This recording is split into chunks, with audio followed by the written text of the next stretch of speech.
Vicky. Écrit par Mike Sims, raconté par Noelia Gouty. Dédicace à Jean Pickering et Marlène Thomas de Capstone Classical Academy. Remerciements. Merci Nicole Andani pour ta sagesse et ton soutien qui ont permis la réalisation de cet ouvrage et de sa série. Nouveau départ. C'était une chaude journée d'été sur une route sans fin. Les Newsome se rendaient chez Dan, le frère de Tom, pour s'y installer et tout reprendre à zéro. Plein d'espoir, Tom, Marie et Vicky, leur fille de 8 ans, enduraient le long voyage. Leur situation les avait obligés à quitter leur maison et partir avec le peu d'argent qu'il leur restait. Leurs maigres possessions étaient entassées dans la remorque attachée à la voiture, tel un chariot couvert moderne. Ils s'en allaient vers l'ouest à la recherche d'un nouveau départ, d'une nouvelle vie. En chemin, Tom Hewson se rendit compte qu'il s'était perdu, et sa femme lui conseilla de quitter l'autoroute pour chercher une carte de la région ou trouver des panneaux routiers. Tom fut blessé dans son orgueil de mâle, mais réalisa qu'il n'avait pas le choix.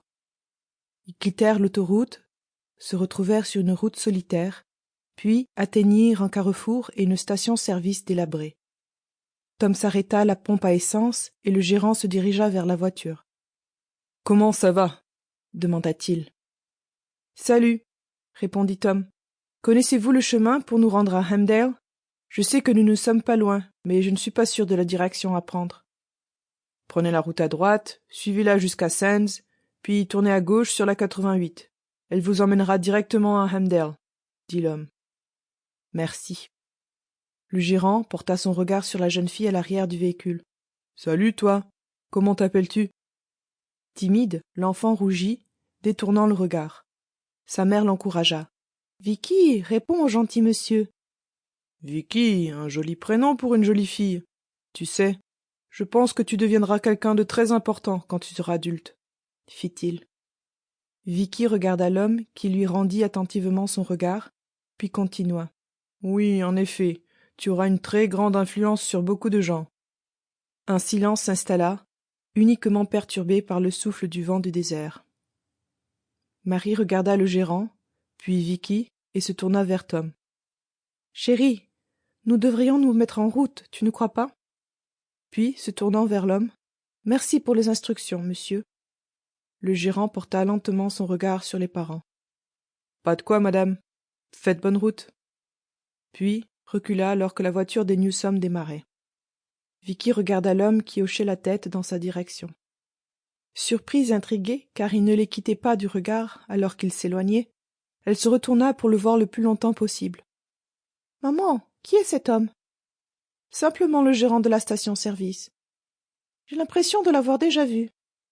Il te fait penser à quelqu'un qui lui ressemble. Nous ne sommes encore jamais venus par ici.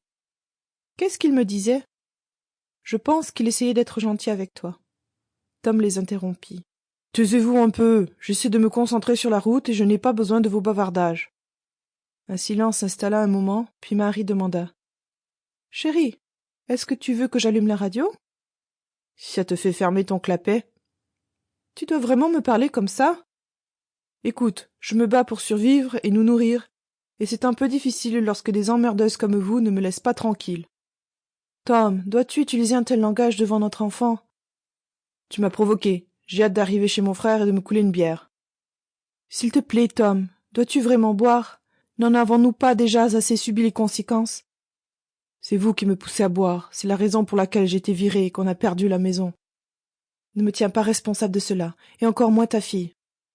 Tom s'énervait de plus en plus, et à peine sa femme s'apprêta à parler à nouveau, il la gifla.